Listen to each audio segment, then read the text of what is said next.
Welcome back. In this video, we're going to show the jQuery UI dialog feature. The way a dialog works is pretty simple. You might have a button or need just a confirmation input from the user, and when clicked, it grays out the background and shows a form or a message or whatever you want to put here, really. Start out with a blank document once again. Got the document ready function already wired up this time. We're going to create a button.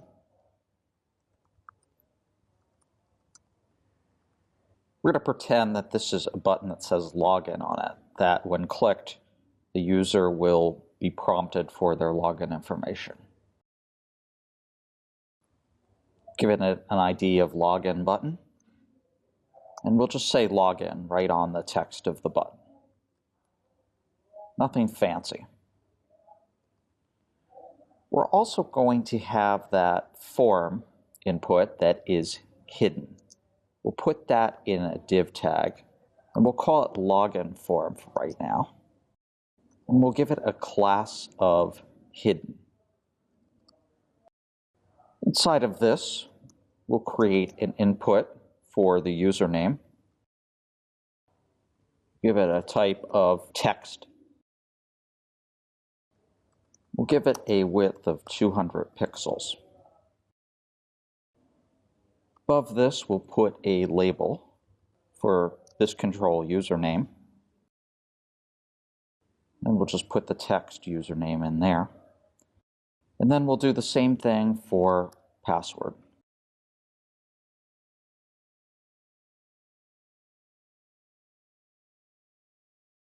This has a type of password, so it'll mask out any characters that are typed in there. So if someone's looking at the screen besides the user, they won't be able to see the password. We'll give that also a width of 200 pixels. There. What we have so far is just a page with nothing on it, and nothing happens yet when the button's clicked because the form is hidden.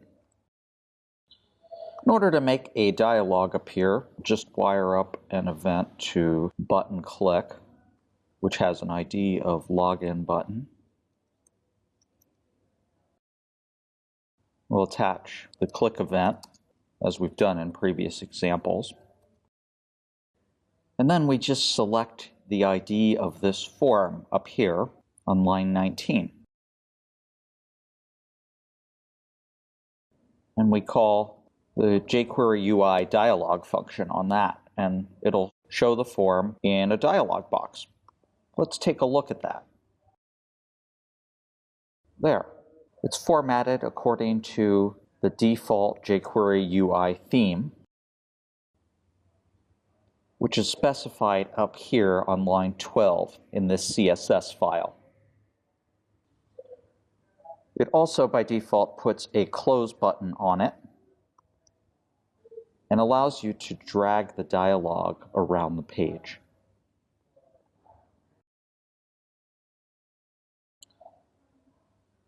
There are plenty of additional options for this dialog. We can see what those are by going to the jQueryui.com website, as shown here. Click on Dialog under Widgets, and then click this link at the bottom that says API Documentation. There are various options, methods, and events available with the dialog widget. Let's try out a few of them. We can pass in a title, which will show up at the top of the form. We've just given it a title of login form. There. The title shows up at the top. Let's also make this modal by giving the modal attribute a value of true. Making it modal will gray out the background of the screen and bring the dialog to the front. This prevents us from being able to click on anything else on the screen and focuses the user's full attention on the contents of the form. It can be dismissed the same way with this close button. We also might want to trigger this close method, which closes the dialog.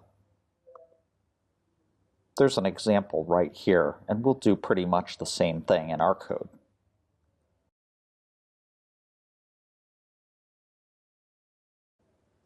Let's add a button up here that actually closes the dialog.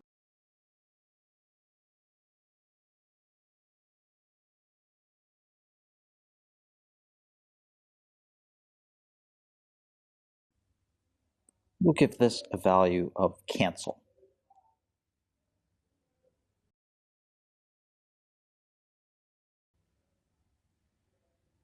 Down here, we'll wire up the click event for that button.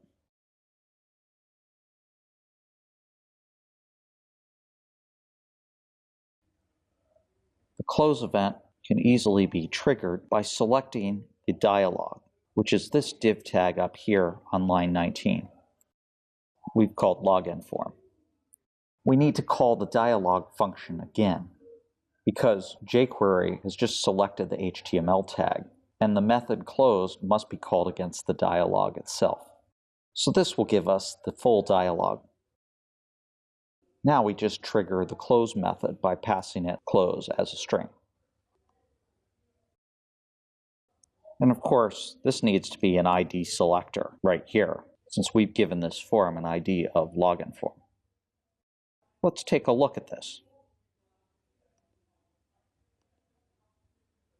There's our login form, and when we click cancel, the login form is dismissed. We also saw that there is a close event available for a dialog.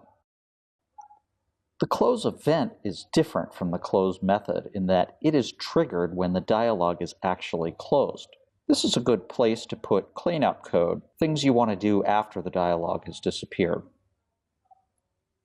In this case, there probably isn't much that we would need to do.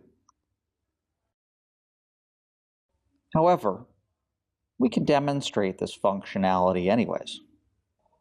We'll add some spacing here to these arguments, just to make them a little easier to read. To wire up the close event, we'll give this argument here, close, a function. Recall from the documentation that this callback takes two arguments. One is the standard jQuery event object. The other is a UI object. In the documentation up here, we can see the meaning of these. As is noted on this line, the UI object will always be empty, but this is done for consistency with other events, where it may not be empty, and you may need to use this. Since we can ignore the UI object for now, there's a good way in most of the major browsers to see what's going on with this other event object. Since I'm using Google Chrome right now, I'll do a console log on this event object so we can take a peek at what's going on with that. So now, when this dialog is closed, the first thing that will happen is this. The close method will be triggered because the user clicked the cancel button. Then this close callback here on line 35, 36, and 37 will be raised, and it will log the jQuery event object.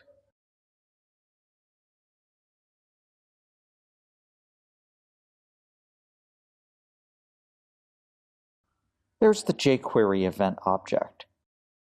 It gives us information about the specific dialog that is being closed and the controls that triggered the close event. This can be handy when you have more than one dialog on a single page. To further illustrate how these callbacks work, let's rig up one more, and that is the before close callback. As it shows in the documentation, this is called when the user has clicked something that will trigger a close event on the dialog, but the dialog hasn't closed just yet. This can be a good way to handle specific events, like, for example, if you didn't want the dialog to close under certain cases. Let's just demonstrate quickly how this would work. For before close, we'll use the same function signature with an event and an empty UI object. We'll use an alert just to show what's going on here. This alert will say before close call. This alert here will say after close call. So the behavior we should see is, number one, the close button is clicked. 2, the first alert in the before close callback notifies us that before close callback has been raised. Then the dialog will actually disappear, and this second callback here, close, will tell us the after close callback has been raised. Let's take a look at that. There's our dialog. Let's trigger the close by using this X up here. There's the alert notifying us the before close callback has been raised. Now we should see the dialog disappear. And it does. Then the after close callback is raised as well. The same thing would happen for closing it with this button here. We get the before close callback, it disappears, and then we get the after close callback as well. That's pretty handy.